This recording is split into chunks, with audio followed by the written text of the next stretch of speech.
boa noite. É com muita gratidão a Deus e à espiritualidade amiga e protetora por estarmos aqui mais uma vez para mais uma reunião virtual em nome do Centro Espírita Irmã Sheila.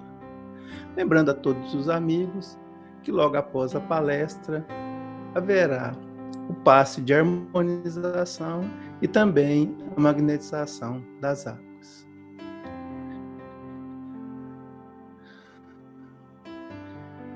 Deus nosso Pai, Senhor e Criador de todas as coisas, nós louvamos o Teu santo nome, Senhor, pois sabemos que é a fonte inesgotável de todo amor, conhecimento, sabedoria e luz. Rogamos, Senhor, faze vibrar em nós a compaixão, a caridade, o bem. Afasta de nós o mau pensamento, dá-nos a força para lutarmos contra o orgulho, a vaidade, o egoísmo. E nesse momento, Senhor, permita que os bons espíritos estejam conosco, principalmente aqueles irmãos que estão nos hospitais, estão pelas ruas, estão em angústia e sofrimento.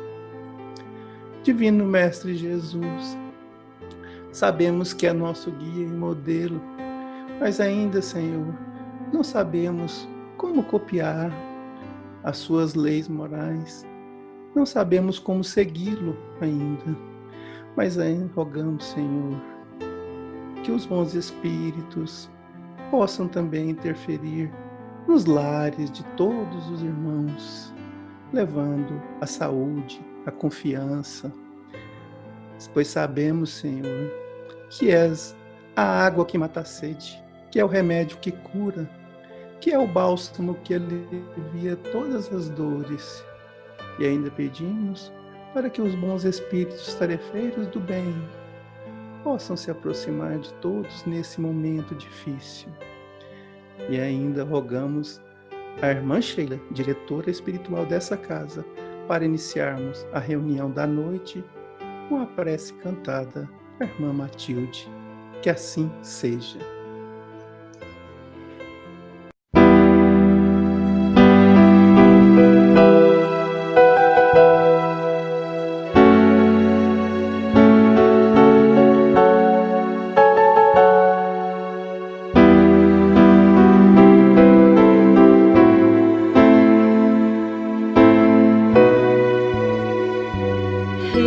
Reunidos em nome do Senhor, em um só pensamento e coração, desligados para o mundo exterior, neste templo de fé e oração, procuremos entrar em sintonia com os nossos mensageiros do além, pelas ondas do amor e da harmonia, tão somente para praticar o bem. Elevemos ao Mestre uma prece, implorando amparo e proteção por aqueles que laboram nessa messe, procurando a regeneração. Procuremos entrar em sintonia com os nossos mensageiros do além, pelas ondas do amor e da harmonia, tão somente para praticar o bem.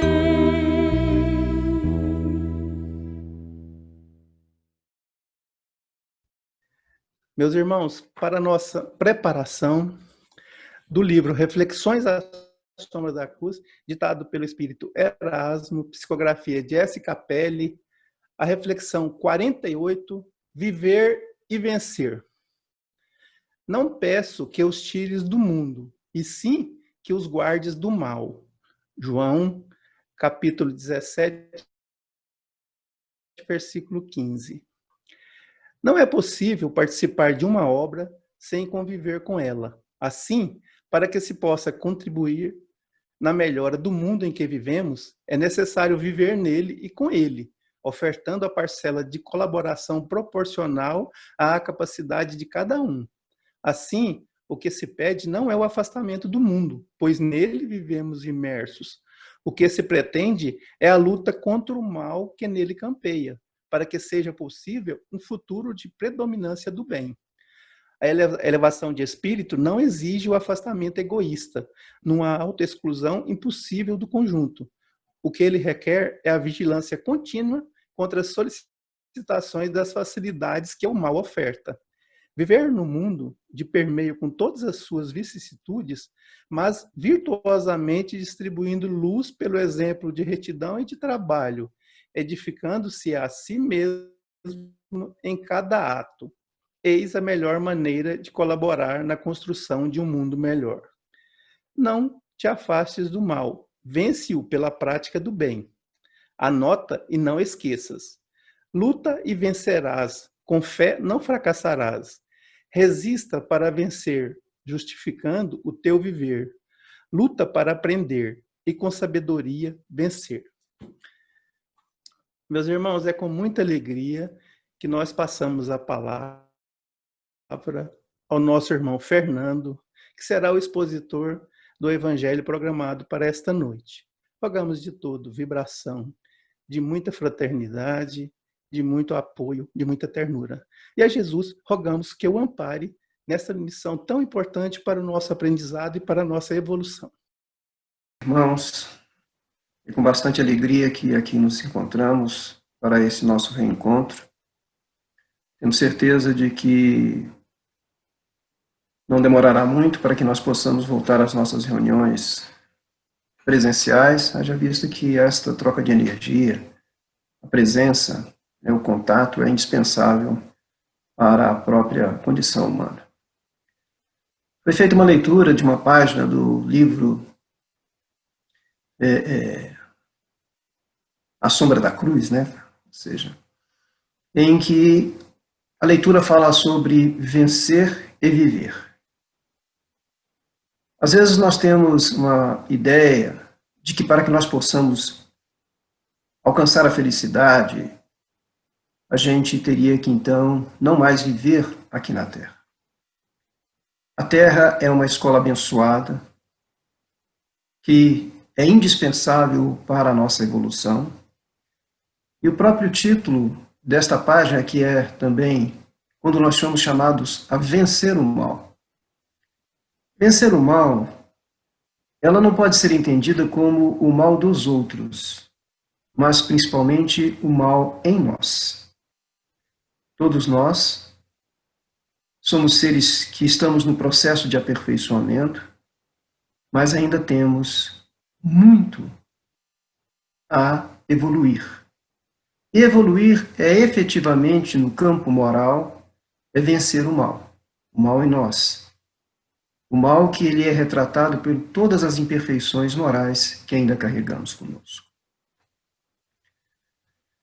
Na noite de hoje, nós gostaríamos de conversar um pouco, porque quando nós começamos a fazer uma reflexão sobre o que falar, ainda que tenhamos previamente pautado um tema, mas nós nunca podemos deixar de nos conscientizar de que nós estamos numa reunião espírita, por natureza, logicamente aberta a todas as pessoas, de todas as crenças, pessoas que têm o primeiro contato com a doutrina espírita, e ao ser publicado isso, pode ser acessada por qualquer pessoa. Mas eu gostaria de dirigir especificamente a nós, ao grupo do Sheila e a todos aqueles outros que vão ter acesso, para que nós pudéssemos, na noite de hoje, fazer uma reflexão profunda, principalmente em relação a nós, para saber se nós estamos nos esforçando na prática do roteiro que nos foi trazido pelo nosso querido Mestre Jesus, há quase 2000 anos atrás, quando Jesus aqui esteve para poder plantar a árvore do Evangelho e deixou claramente para todos nós, de uma forma simples, didática, todo o roteiro para que nós possamos atingir aquilo que é a nosso grande objetivo, é a felicidade. Todos nós queremos ser felizes. Nós poderíamos nos perguntar agora, qual é o grau de felicidade? Ou, talvez, necessário fosse responder, o que vem a ser a felicidade? Como posso conceituar a felicidade? Logicamente, nós vamos encontrar as mais diversas respostas, mas diria que a felicidade é um estado de espírito, é um estado de sentimento interior, em que nós, então, quando estamos bem, quando nós estamos sem nenhuma pressão interna, sem medos de todas as espécies, sem ameaças, com a nossa consciência efetivamente tranquila em relação aos nossos atos, isso é um campo que mostra, ou é um cenário que mostra que nós estamos felizes, ou estamos buscando a felicidade. Mas Jesus, quando ele subiu naquele morro, chamado Morro Curum Hatim, ou Curum Hatim, lá perto de Cafarnaum, era um morro em que ele era baixo, mas ele tinha uma plataforma que poderia acomodar centenas de pessoas. Jesus estava, então, na sua campanha da pregação, da doutrina nova, do Evangelho, e Jesus era acompanhado por centenas de pessoas. Naquela tarde, quando Jesus, então, subiu ao monte, os discípulos também chegaram com ele. Ele, à sombra dos ciprestes, os discípulos sentaram, e ali estava toda, vamos chamar assim, os ouvintes que estavam acompanhando. Quem acompanhava Jesus?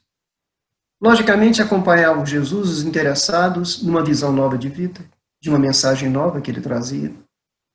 Acompanhavam Jesus aqueles que estavam à busca das suas curas físicas, notadamente que nós estávamos vivendo naquela época, imagine, há 2000 anos atrás, quando nós não tínhamos as condições que hoje a medicina nos traz, em que as mutilações, em que as doenças, as mais diversas, tinham as suas dificuldades de suas terapêuticas.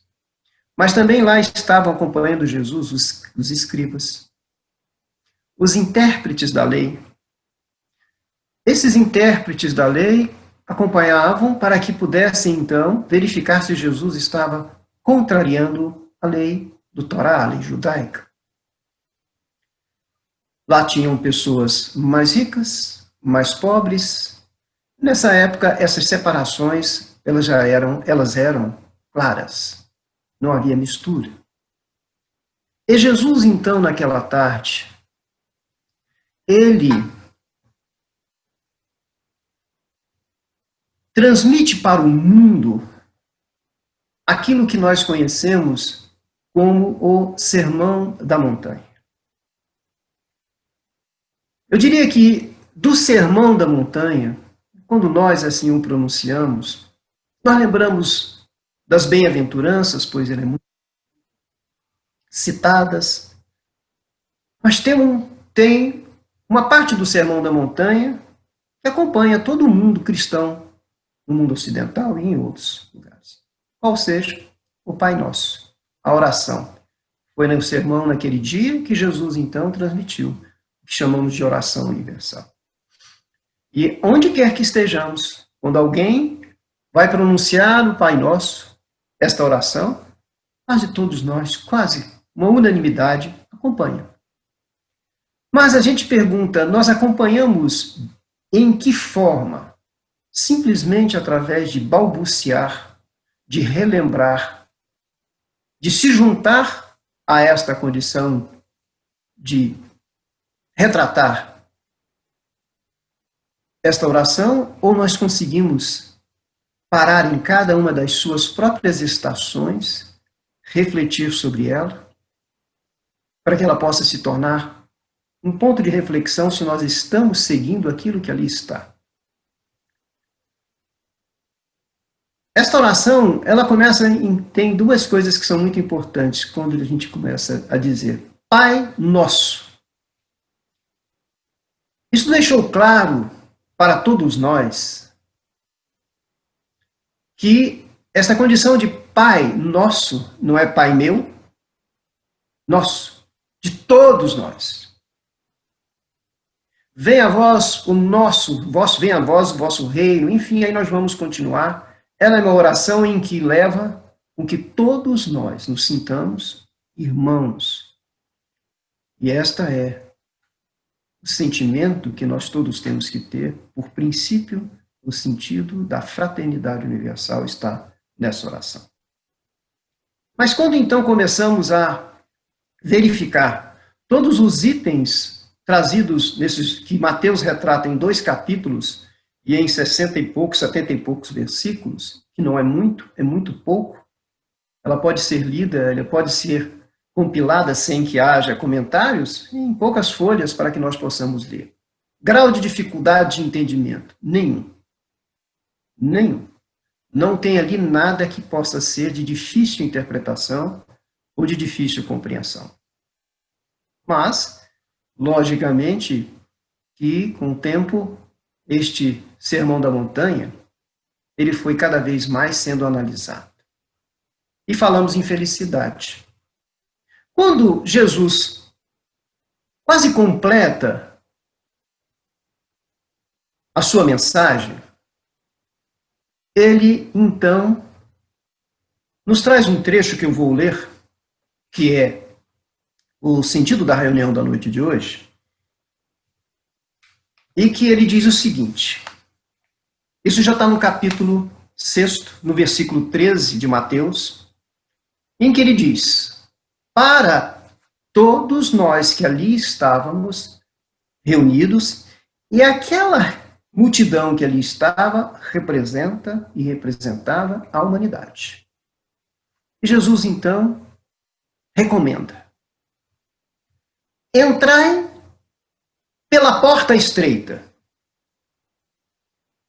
porque larga é a porta e o espaçoso o caminho que guia para a perdição, e muitos são os que entram por ela. Repetindo, recomendado, entrai pela porta estreita. Por quê? Racional. Larga é a porta e espaçoso o caminho que guia para onde? Para a perdição. E muitos são os que entram por ela. Reforça ele. Que estreita é a porta e que apertado é o caminho que guia para a vida. E que poucos são os que acertam com ele. Acertam com quem? Com o caminho, com a porta. Ou seja, estaria Jesus estabelecendo uma condição seletiva? E qual seria esse princípio de seleção? Qual seria o gabarito da seleção? Ele chama que na porta larga, em que espaçoso é o caminho, o resultado de adentrar por esta porta tem sido as dores, as decepções. Não é ali o caminho da felicidade, a felicidade que cada um de nós está almejando. Mas ele diz que muitos entram pela porta larga. Por quê? Jesus quis talvez nos dizer que nós somos extremamente preferimos o caminho mais fácil. Preferimos, então, não ter os esforços, os sacrifícios, as dificuldades, os obstáculos. E entramos, então, por aquilo que achamos mais fácil. E depois ele deixa claro na porta estreita. Durante muitos anos eu refleti muito sobre porta estreita e porta larga. Cheguei a certo momento a dizer que as portas teriam a mesma bitola, a mesma largura. O que diferencia é quem vai passar e trespassar por ela. Isso me faz lembrar São Francisco de Assis. O que ele fez no convento?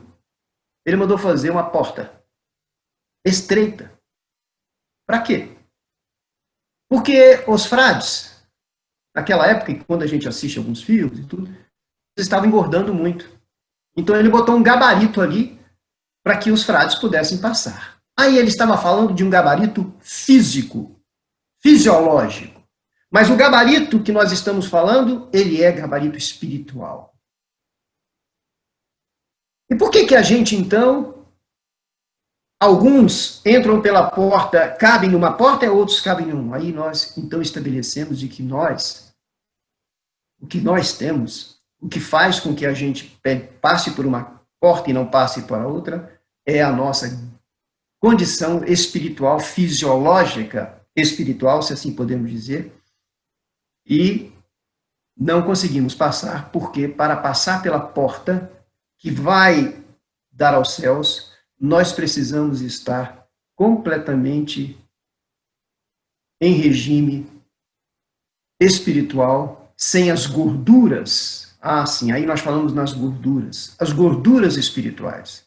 As gorduras espirituais são todas elas oriundas de todas as imperfeições, em que tem como duas grandes mestres desse campo o orgulho e o egoísmo. O orgulho e o egoísmo acabam, então, interferindo em toda a nossa condição espiritual e nós não conseguimos passar por aquela porta que nos leva na felicidade, porque nós estamos obesos espiritualmente.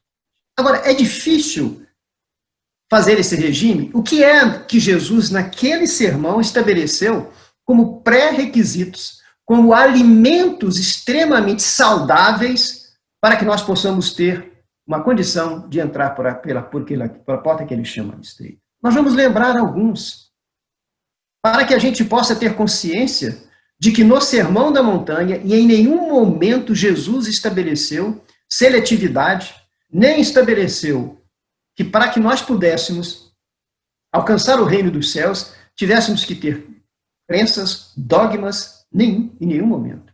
E isso está relatado. Jesus começa, então, dizendo, vocês querem ser felizes? Ele começa, então, a primeira que ele diz. Bem-aventurados os puros de coração. Falava para todos nós que lá estávamos, ou seja, felizes serão os puros de coração. O que se traduz os puros de coração? Os humildes. Os pobres pelo Espírito. Puro pelo coração, os pobres pelo Espírito, né? Então, estes são o que nós consideramos as pessoas humildes. Logo depois, então, ele vem e diz, bem-aventurados, felizes. Ele está dando a receita, ele está dando o norte para que nós possamos, ao adotar essas posturas, teremos condições, então, de entrar à porta estreita. Bem-aventurados os mansos.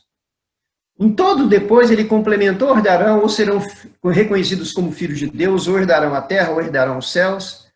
Bem-aventurados, felizes serão os mansos. Então diz para todos aqueles que ali estavam, naquele momento em que nós vivíamos crises de violência, ainda sobre a condição das leis mosaicas, que estimulava o revide, o ódio, a vingança, ele disse, não, para ser felizes precisamos ser mansos.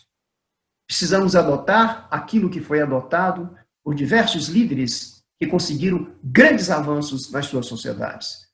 A não violência. Manso era Gandhi, manso era Martin Luther King, manso era Mandela, e mansos são outros e outros que venceram, alcançaram a felicidade. Qual é o ícone da felicidade que Mandela lutava? O fim do apartheid. Qual era o ícone da felicidade que Gandhi lutava? A independência do povo da Índia. Qual era o ícone da felicidade? Qual era o sonho que Martin Luther King transmitiu para todos nós? O fim do racismo, a igualdade entre negros e brancos.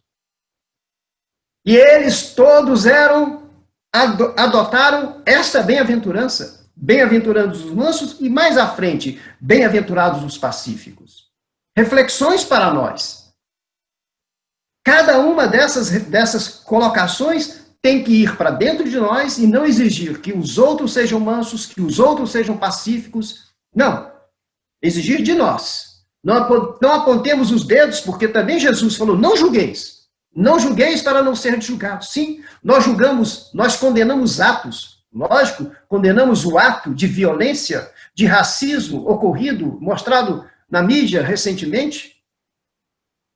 Mas, primeiro, nós temos que saber em que status nós temos. Nós temos que vencer o mal, se este mal ainda está em nós. Se não edificamos a condição de sermos pessoas pacíficas, que não reagem, que não têm violência, estamos construindo o roteiro, estamos construindo as bases da felicidade. Continua Jesus. E tudo isso que nós estamos falando não parecem ser coisas difíceis. Absolutamente difíceis. Bem-aventurados os misericordiosos. Fácil de entender. Aqueles que têm piedade, que são compassivos, que são amigos, que são tolerantes.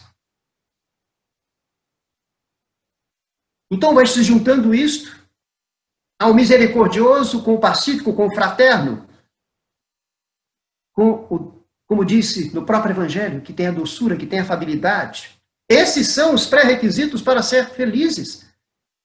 E pode parecer contrastante, então, de que muitos não vão entrar por esta porta.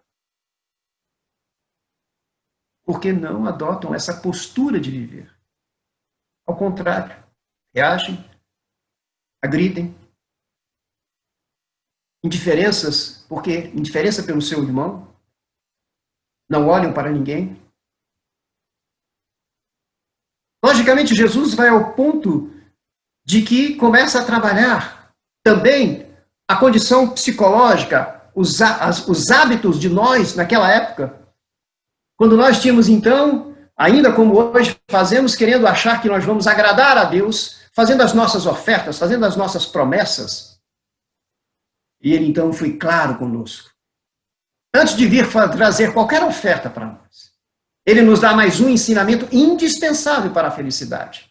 Vá, volta, reconcilia-te com o teu adversário. Aí sim, não há possibilidade de haver felicidade se dentro de nós existe ressentimento, mágoa. Se temos dentro de nós algo contra quem? Contra um dos irmãos. Lembrem-se, Pai Nosso, lembrem-se, fraternidade. Vai um pouco mais. Quando Jesus fala sobre a fidelidade, contrário ao adultério, não é adultério especificamente em relação à relação marido, é o respeito à família, o respeito absoluto à família, para que nós possamos ser fiéis nos nossos propósitos de cuidar daquela clã, daquela célula. Vai um pouco mais. É difícil alguma coisa dessa, poderíamos dizer que ela tem um grau de dificuldade muito alto? Não. Absolutamente, quando nós fazemos uma avaliação muito clara, não há dificuldade. Talvez agora o próximo passo seja aquele que estabelece um grau de dificuldade um pouco maior. Ele nos solicita: amai os seus inimigos. Chega, inclusive, a nos solicitar nesse dia que nós oremos pelos nossos inimigos. Por que Jesus assim estabelece? Porque enquanto ele sabia, enquanto houver a contradição, enquanto houver amigos e inimigos, ou enquanto houver essa guerra, não haverá felicidade. E isso até hoje na Palestina, ainda nós estamos assistindo. Então nós precisamos, mas depois veio a avaliação desse amar os inimigos, quer dizer que eu tenho que conviver? Não, ninguém está pedindo que nós tenhamos a convivência lado a lado ainda, mas que nós possamos compreender. Que nós possamos compreender se o fato do erro veio de um lado, de lá, que nós possamos também e oferecer a oportunidade das reconciliações. As reconciliações, e aqui eu falo mais uma vez, para todos nós vamos encontrar situações de contenda dentro do nosso próprio lar, dentro da nossa própria família. E o que Jesus pede, vá, corre. Mas você toma essa atitude. Não, mas ele que está errado, não interessa. Busque o certo. O certo é a harmonia, a união, o perdão. Nos ensina a orar. Esse instrumento extraordinário para que cada um de nós pudéssemos utilizar. E se oramos o Pai Nosso balbuciando palavras, ele diz, não, esta aqui é uma referência de oração. Quando quiseres falar com Deus, não fique anunciando para todos os cantos. Vá, entre dentro do seu secreto, dentro do seu íntimo, e converse com Deus. E conversar com Deus tem o respaldo, tem a ressonância quando nós conversamos com o nosso coração. A oração é uma força inimaginável. Nós não temos consciência de tudo aquilo que é pleno que está dirigido para nós. Mas para que nós possamos entrar em sintonia com tudo isso, temos que, logicamente, ter esses pré-requisitos que aqui foram ditos. E a humildade de pedir a Deus aquilo que for o melhor para cada um de nós. Talvez um pouco mais difícil, falamos do amar os inimigos, mas agora nos chama Jesus e fala, olha, se alguém te agredir, se alguém te esbofetear, a face direita oferece a esquerda. Ai, como posso? Isso é muito difícil. Por isso é porta estreita. Por isso é necessário esse regime absoluto do nosso orgulho, porque o que nos faz revidar é o nosso orgulho. O que é ofendido não é o físico, é a nossa condição interna, o nosso ego. E aí, então, nós não queremos perdoar. Não queremos oferecer. Seremos fracos e não compreendemos que forte é aquele que oferece a outra face. Forte é aquele que, ao lhe pedirem a túnica, lhe dá o manto. Estão vendo como essa é a construção para que nós possamos estar aptos a entrar pela porta que há de nos levar à felicidade? Não nos fala em sacrifícios físicos, não se fala em martírio, não se fala em ficarmos isolados, irmos então para uma clausura. Não nos fala. Não nos fala por nada, a não ser o sacrifício do nosso ego e a postura de nós nos aperfeiçoarmos comportamentalmente. Nós, essa semana, eu acho que a loteria está num acúmulo bastante significativo, acho que 100 milhões. E se nós fôssemos agora colocar pessoas para fazer entrevistas sobre o desejo, e lógico, milhões de pessoas vão procurar ganhar na loteria, vão fazer os seus jogos, e nós achamos muitas vezes de que se ganharmos os 100 milhões, seremos felizes. Está provado, comprovado, que nenhum bem material é fator de felicidade. Jesus, então, já naquela época, não tinha loterias naquela época, mas tinha riqueza, tinha concentração, tinha o desejo da riqueza. Aí Jesus disse, não enteusereis, não vá colocar o seu dinheiro no lugar em que as traças e a ferrugem, os ladrões podem atingir. Construa riqueza, tesouros no céu. Quais são os tesouros no céu? Os tesouros no céu são justamente esses, os tesouros daqueles que foram oriundos das nossas posturas através de todo o mundo que nós, então, conquistamos com a nossa mansuetude, com a nossa caridade, com o nosso perdão, com a nossa compreensão, com a nossa afabilidade, com a nossa doçura. Jesus nos orienta e vai continuando dando a plataforma para que nós possamos buscar o nosso aperfeiçoamento. e nos chama para que a gente não fique vendo defeitos nos outros. Somos, às vezes, ávidos em ver ciscos nos olhos dos outros e não vemos as traves que estão nos nossos próprios. Isso faz, então, com que nós não possamos fazer uma autoavaliação, um autoconhecimento, se só verificamos e somos rigorosos com os outros, o que ele nos pede? Seja rigoroso consigo mesmo. Faça uma avaliação sua, para que você possa, então, verificar os seus defeitos e trabalhar na eliminação dos mesmos. E por certo tempo, ou talvez até hoje, muitos de nós achamos de que, para alcançar o reino da felicidade, basta então professar que somos crentes. E que, como disse, nem todos que dizem Senhor, Senhor, alcançarão ou entrarão no reino dos céus. Não adianta a crença. Crer é necessário. Mas o que nós precisamos é ter a ciência da vida. Nós vivemos de regras, mas nós vivemos de contrair regras que são regras indispensáveis até para a nossa própria saúde. Aí estamos vivendo a pandemia. Não saia sem máscara. Não se aglomere. Não faça isso. São recomendações racionais, necessárias, para que nós não possamos ter a possibilidade de contaminação e um agravamento e, às vezes, um desencarne prematuro. Mas preferimos a porta larga da desobediência, da incredulidade, da arrogância. E assim, Jesus vai, então, desfilando e mostrando para todos nós todos esses ensinamentos que estão à nossa disposição. Nós precisamos, então, fazer um checklist do Sermão da Montanha. Recomendações. Faço para mim. Que nós possamos pegar o Sermão da Montanha e fazer uma avaliação pessoal, sincera. Em que grau nos encontramos dessas orientações de Jesus?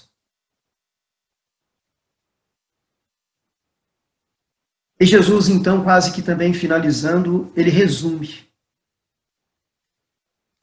Ele resume e diz: e tudo que vós quereis que vos façam os homens, fazei-o também a eles. Porque esta é a lei e o profeta. É de uma simplicidade absoluta que vem a ser a lei do amor. Amai a Deus sobre todas as coisas. Amai ao próximo como a ti mesmo. Fazei ao próximo tudo aquilo que gostaria que fizessem a você. Não faça ao próximo nada que não gostaria que fosse. Aí estão todas as leis, todos os profetas. Se o Sermão da Montanha, como Gandhi nos disse,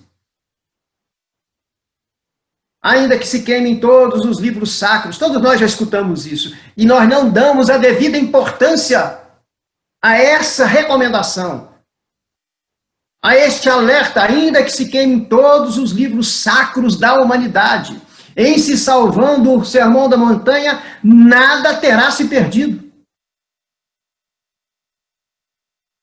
Este, então, deveria estar num quadro, do lado da nossa cama, para que nós pudéssemos refletir todos os dias e nos cobrássemos, como disse Capelli, vença o seu mal.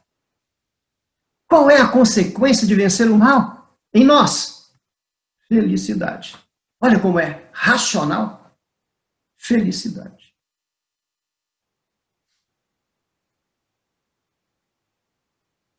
E isso, então, tem que ser... Nós temos que ter entusiasmo por isso. Essa é a lição para cada um de nós. Não é a lição para os outros. É a lição para cada um de nós. Eu vou encerrar lembrando Uma história muito simples. Eu ia contar uma mais complicada, mas o tempo daqui a pouco lhe urge. Essa é simples. Era uma vez um rapaz que tinha muitos problemas, era um jovem cheio de problemas, e ele constantemente, nas suas orações, ele pedia que Jesus viesse visitá-lo para aliviar o seu sofrimento. E para sua surpresa, um dia Jesus bateu à sua porta e ele, maravilhado, lógico, convidou Jesus a entrar, e Jesus sentou-se então no sofá. Quando Jesus então olha o cenário ali, na mesinha do centro tinha uma Bíblia, que estava aberta num salmo, numa das paredes estava pendurado um outro salmo, e num outro quadro tinha lá Jesus na Santa Ceia. E então o jovem, muito logicamente emocionado, diz: olha, eu gostaria de agradecer, dizer que é uma honra recebê-lo em minha casa. E conforme o senhor sabe, eu estou passando por muitas dificuldades e preciso de sua ajuda. Jesus o interrompeu e disse: olha, antes de conversarmos sobre suas solicitações, seus pedidos, posso conhecer sua casa, lugar onde você dorme? No mesmo instante, o rapaz se lembrou que guardava no quarto revistas não apropriadas, negativas. Se apressou em dar uma desculpa. Não, Jesus, lá não. Meu quarto está muito bagunçado. Não gostaria, não. Jesus, então, tudo bem, então deixa eu conhecer a cozinha. Posso conhecê-la? O rapaz também lembrou-se, então, das bebidas, das garrafas de bebidas alcoólicas e de outras circunstâncias não agradáveis que mostrava o seu estilo de vida. Ele, então, novamente recusou e preferiu que não. Nesse instante, um barulho, então, forte interrompe a conversa, um barulho de uma batida, tipo batida na porta, e era alguém que batia furiosamente, e o rapaz se levantou e foi ver quem era. E quando então ele abriu, desconfiado, e viu que era o diabo. O diabo, lógico, sai da frente que eu quero entrar. De jeito nenhum, logicamente, respondeu o rapaz. E com muita dificuldade conseguiu, então, empurrar o diabo e fechar a porta. Voltou ele cansado para a sala e continuou. Pois é, Jesus, como eu estava falando, estou precisando de tantas coisas, tantas ajudas. Mas novamente foi interrompido e agora o diabo queria entrar pela janela. E dizendo que ia entrar, e o rapaz conseguiu eliminar mais uma tentativa. E pedindo desculpas a Jesus pelas interrupções, e mais uma vez uma outra tentativa, mais uma vez querendo entrar. E aí então o rapaz, contrariado, diz a Jesus: sabe, o senhor está na minha casa, mas o diabo fica insistindo em entrar. E Jesus então disse a ele: olha, sabe o que é, meu filho? É que na sua casa você só me deu a sala. O rapaz humildemente entendeu a lição. E mais uma vez o diabo bate, e agora então Jesus diz: eu vou atender. E quando o diabo então viu que era Jesus que atendia a porta, disse: olha, e desculpe, foi um engano. Isso saiu rapidinho.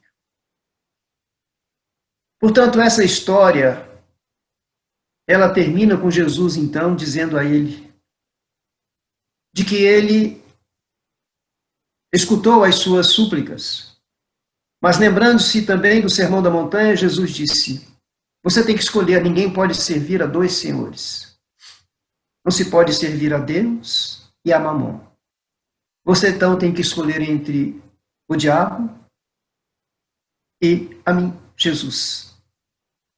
Quando então você tiver feito essa escolha, se me escolher, estarei sempre lhe aguardando. Mas se escolher o outro Senhor, não poderei estar junto com você. Então esta é a grande lição da noite de hoje. Nós precisamos, então, entender a que Senhor queremos servir. Ao Senhor que representa a porta estreita, mas é a porta da felicidade, ou a Mamon, que representa a porta larga, espaçosa, mas que ao seu final nós vamos encontrar a infelicidade, nós vamos encontrar as dores, e vamos sofrer muito. Reflitamos sobre tudo isso. E que Deus nos abençoe, para que nós possamos sedimentar esses propósitos em nosso íntimo. Muito obrigado. Agradecemos ao nosso irmão Fernando pela palestra de noite e pedimos a Jesus que permita aos mentores espirituais de cada um de nós, para que dilate as nossas capacidades intuitivas, para que esses irmãos sussurrem aos nossos ouvidos as lições que foram hoje transmitidas aqui essa noite, a fim de que possamos cada vez mais nos lembrarmos do que aqui foi tratado e possamos praticar no nosso dia a dia, rumo à nossa caminhada evolutiva. E agora, prezados irmãos, vamos passar ao momento do passe virtual,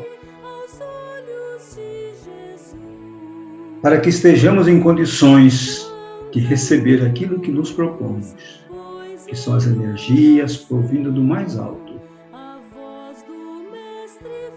Pedimos que cada irmão se sente confortavelmente em suas cadeiras, em suas poltronas, e assim, bem relaxados, respirem profundamente pelo nariz, calmamente, e soltem o ar pela boca. Façam uma outra inspiração, soltando pela boca. E vamos mentalizando a figura meiga de Jesus aqui entre nós. Jesus que está enviando do seu coração amoroso as energias positivas do bem e do amor em nossa direção. Visualizamos que essas energias dos mais variados matizes, energias quintessenciadas, predominantemente das cores da cura, que são as esverdeadas e as azuladas, estão penetrando em nosso centro de força coronária, no centro da cabeça. E à medida que essas energias vão fluindo para os demais centros de força,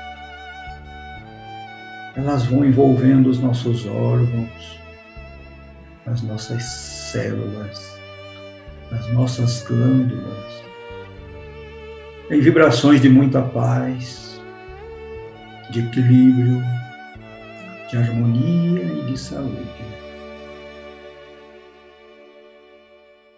Sentimos uma imensa sensação de bem-estar. E agora, Senhor, nos sentimos nos dever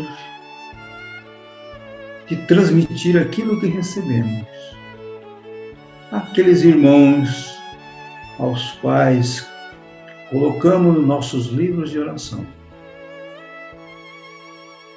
À medida que vamos vibrando no nome de cada um deles, sejam do plano encarnado como do desencarnado, a espiritualidade acompanhando o fluxo dos nossos pensamentos de amor, vão visitando os lares desses irmãos, visitando eles nos hospitais, nos sanatórios ou cadeias públicas, aonde estiverem.